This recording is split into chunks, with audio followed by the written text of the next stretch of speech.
Okay, so just for anyone who's watching the video at home, we are just skipping over the symmetry part of this lesson, and we're going to talk about local extrema, and we're going to do a couple culminating questions here, and then we'll have some time to do some work. We'll see. If we have some extra time, we might fill out this, but we'll see how long these questions down here take. Okay, so we talked about in the very, one of the beginning lessons, I think it was lesson 2, we were talking about polynomial anatomy, and we were learning that turning points are also called local maximums and local minimums. And we learned that local minimums are sort of found where there's valleys, and local maximums are found where there's mountains. So if I'm in a valley, I'm changing from decreasing to increasing. So we will find a local minimum when we change from decreasing to increasing.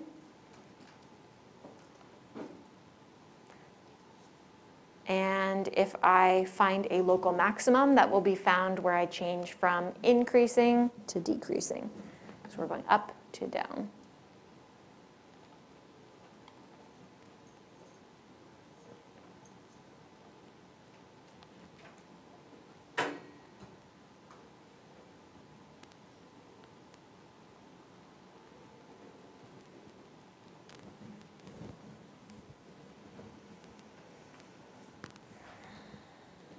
Okay, so we call these local because they're sort of just like, they could happen in select areas where I have mountains and valleys.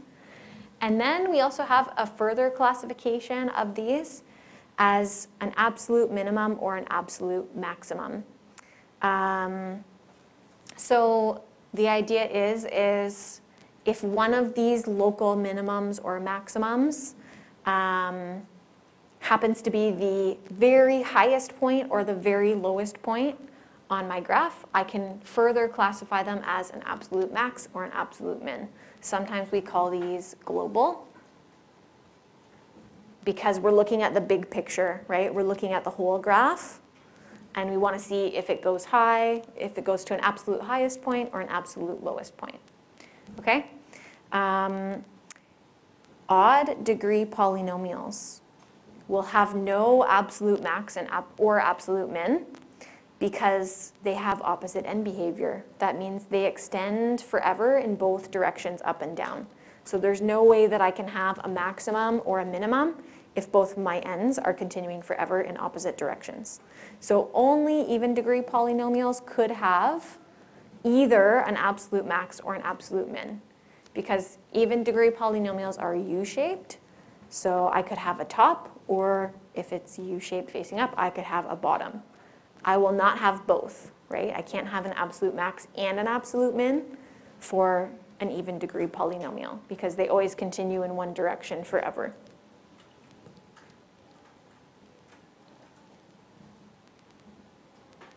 Okay, so these are really great culminating questions for this unit. Okay, the only thing that I'm not going to do today is we know something about symmetry, but we don't know everything. So we're going to save the state the symmetry question for next time. Okay, so I'm not going to do this one for today, but we'll do it later. And also, we're just going to add little arrows to the ends here. The graphing software doesn't do that, unfortunately. So we're going to do that. All right, so we are going to state the most likely degree. We will talk about some interval notation again. We will find the equation, and we'll talk about local max, local mins, absolute max, absolute mins, and any patterns that we see here. So can somebody tell me what the most likely degree is of this polynomial, and how do you know?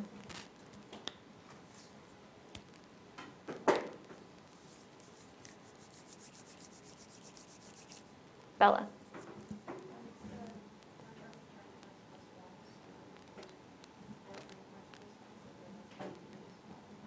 Okay, so if I count up the number of turning points, I see that there's 4 turning points. If I add 1 to that, that's going to give me the most likely degree of 5.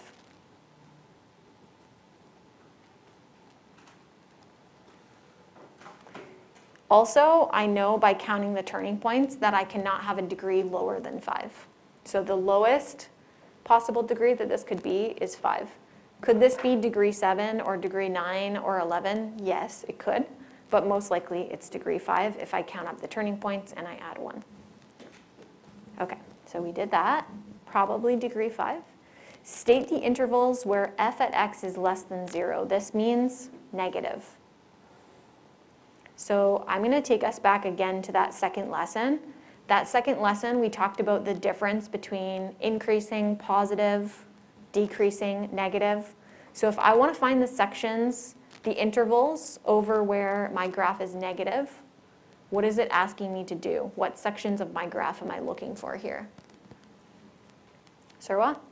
The negative is the sections below the x-axis. Okay, so the sections below the x-axis. Notice that this does not include equal to 0 here. So I'm going to exclude any areas where y is equal to 0. That means an x-intercept.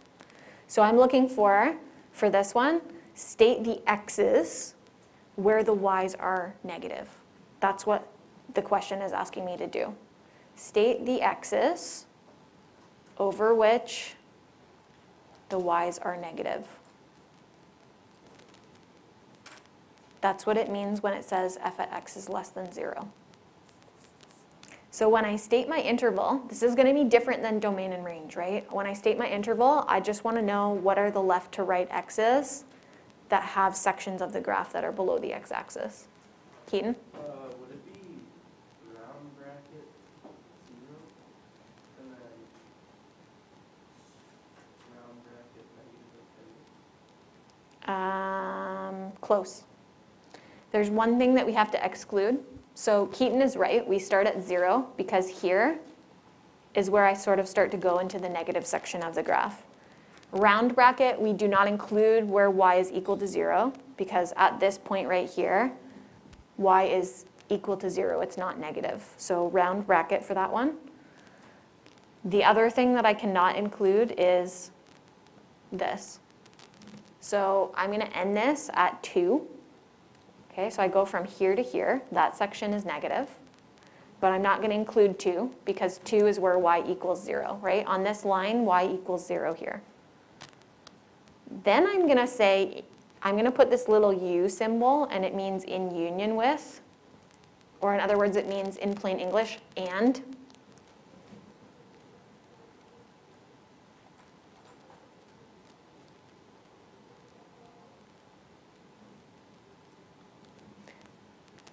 Keaton, you had the right idea. So what would I do for the second interval here? So what is this way, though? Is that to negative infinity?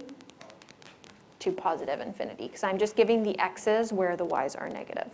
So I'm saying 0 to 2 has negative y's. And then I'm saying 2 to infinity also has negative y's. Okay? So I'm just giving the left to right intervals where I'm below the x-axis. That's the idea. And I exclude the x-intercepts because those are where y is equal to 0, not where y is negative. Okay, that might take a little bit of practice to sort of get the hang of some of these. We'll do it again on the next one too. Okay, so there we go. We found the intervals. State the equation in factored form. Don't forget about that k multiple. So we're kind of reviewing what we talked about last week when we do this one. So we can call this p at x. We can call it f at x. I am just going to stick a k value out to begin with here, because that's the stretch, reflection, compression that I have to solve for. Who can help us identify, maybe it might be helpful for you, like let's actually just identify the zeros and their orders, just so we know what each of those are as we plug them in. Clayton? So it's -2, 0, order 2. Okay. 0, 0, order 1. Okay. 2, 0, order 2. Okay. So Clayton is simply identifying our x-intercepts, -2, 0, and 2. And he's observing from the graph what the behavior is as it goes toward the intercept. So this one bounces. That's how we know it's order 2.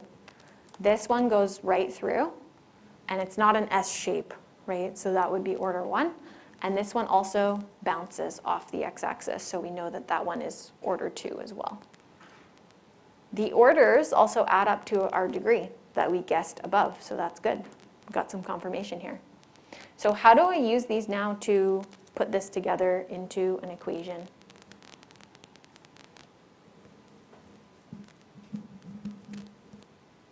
Keaton. So it would be E of X, then would be A of F, this X, and then in brackets, -2, 0. So I want to put those with the x's though, right? X, what does this cause to happen in here? +2 Okay, good, to the power of 2, good. and then X -2 to the power of 2. Perfect. So we're remembering as we put these in, we switch the signs, and the orders are applied to the brackets here. Agreed or disagreed? Is there anything that Keaton did incorrectly here? Anything that you guys would change? Okay, where does this come from? Why do we have a single x out front? You right? Because of this. And the exponent on this is 1 because it's order 1. Okay, good. I need to solve for k. How do I do this now? This is sort of different from the other questions that we've had, but we still have the information we need. Kenzie, what would you do?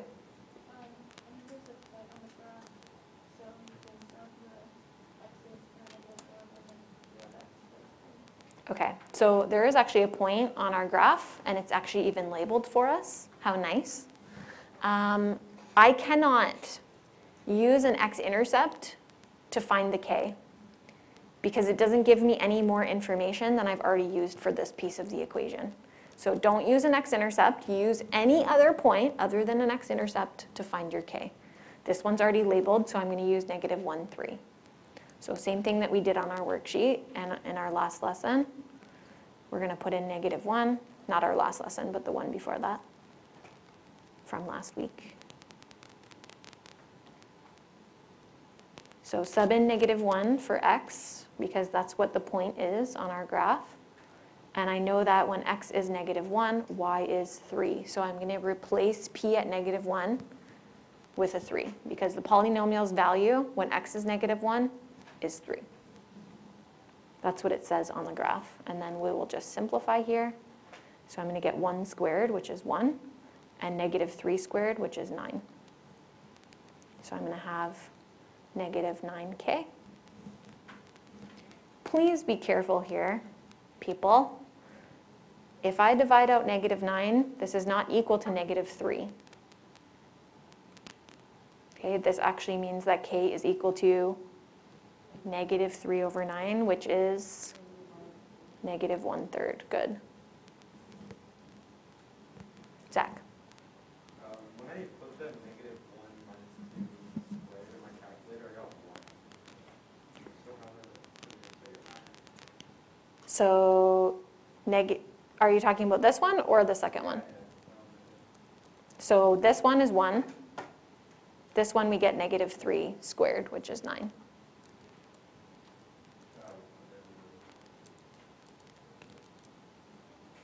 Okay, so you're going to sub this guy back in here to get your equation. P at x equals -1/3 times x, and then x plus 2 squared, x minus 2 squared. There's our equation.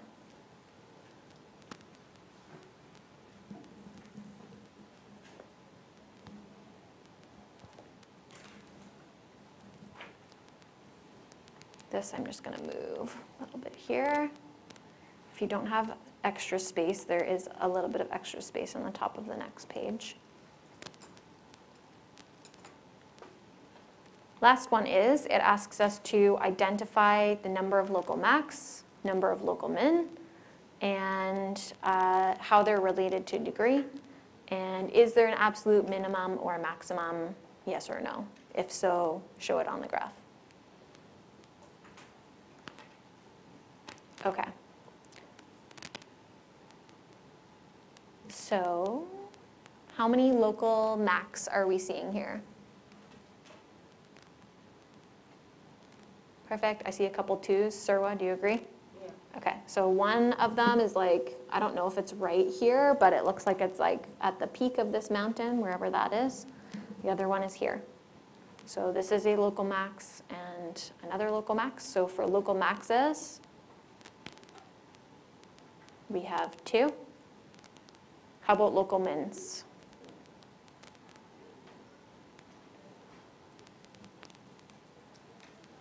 I see some 2s out there.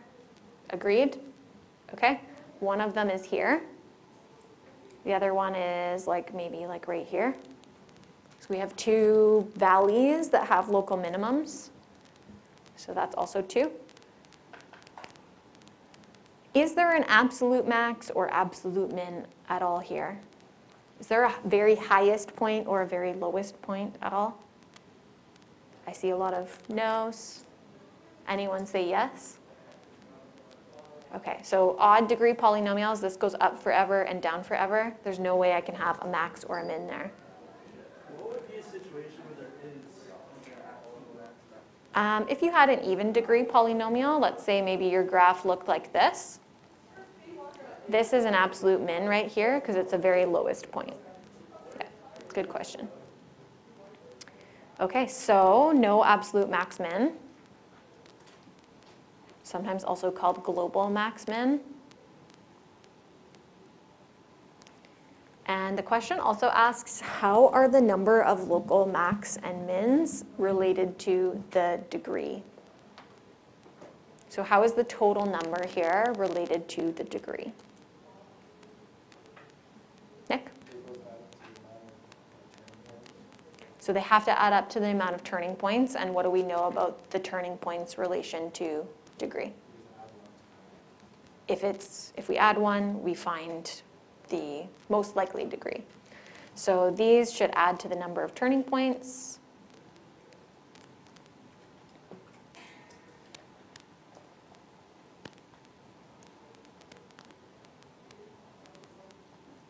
Which is typically 1 less than the degree. Not always, but typically.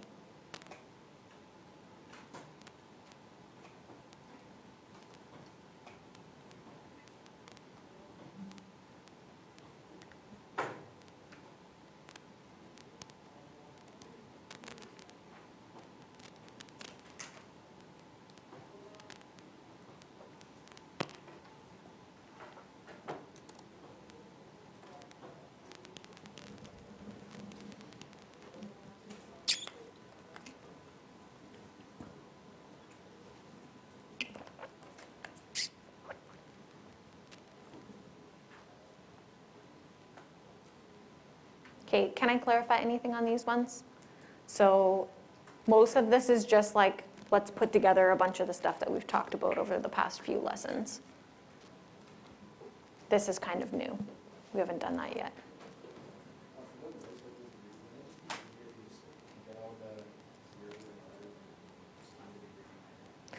Yeah, you can do that too.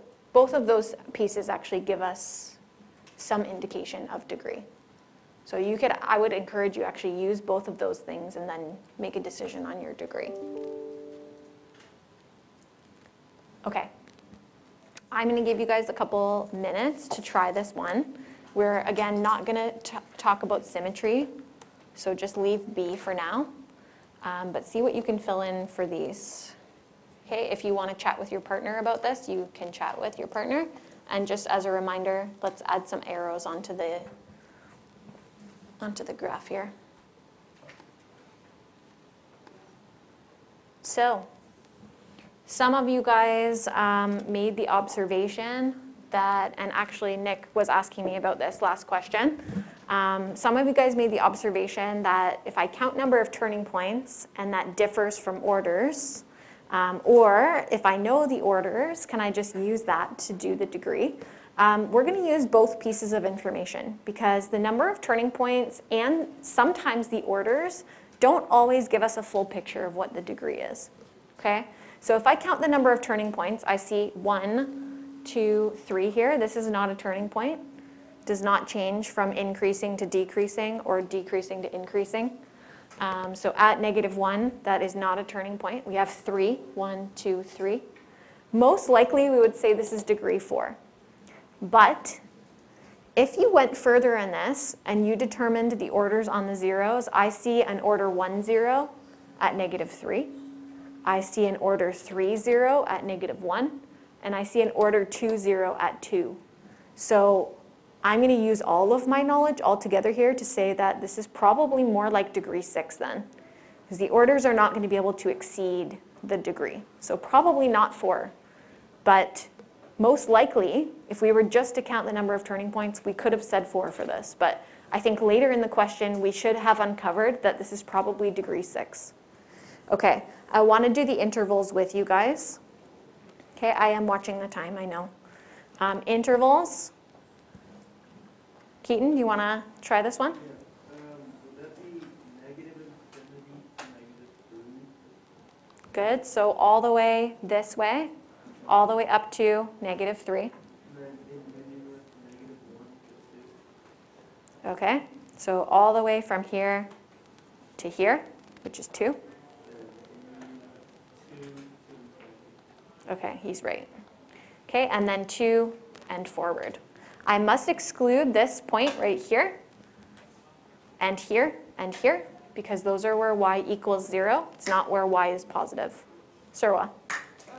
Maybe I said this, but why don't you use a square bracket for like -3, since like that's the point? So I'm looking exclusively for where f at x is greater than 0, not where it's equal to 0. At the x-intercepts, -3 here and here, that's where y equals 0. Okay, so we exclude those with a round bracket, and I make sure I break up any intervals that have x-intercepts that separate them. Okay, for your equation here, zeros were -3 order 1, -1 order 3, +2 order 2, and I used the point 0.06 that was labeled on my graph to plug in and find the k value. Okay, so I ended up finding the k value as 1/2, and I just subbed it back into the equation up here. The last part was local mins and maxes. So I had 1 local max, 2 local min. Just as a reminder, again, this was not a local max or min. And I've labeled the absolute min on the graph here. So I have a very lowest point, and that's that. In this case, again, our absolute maxes and mins are adding to the number of turning points. We do have, our local max and mins are adding to the number of turning points. It is equivalent to the most likely degree. I also always know that if the degree is even, the number of turning points is always odd. And if the degree is odd, the number of turning points is always an even number of turning points. That's the only way that that can happen to give me opposite ends or the same ends, is that if the number of turning points is even or odd, opposite of what the degree is. Okay, if you need to look back at this, I did record this little section, so it's there. Feel free to take a picture too. I'll leave it up there for you guys. When I meet with you guys on Friday, we will finish up the remainder of this. And because I split this in half a little bit, what we'll do is half of Friday will be review. When we come on Tuesday, part of that will also be some review. And then we will have the test in the second half. Or maybe we'll do a break a little earlier so we have a bit more time to do the test in the second half. Okay? Okay, guys, thank you. Please spray and wipe your desks and chairs before you leave.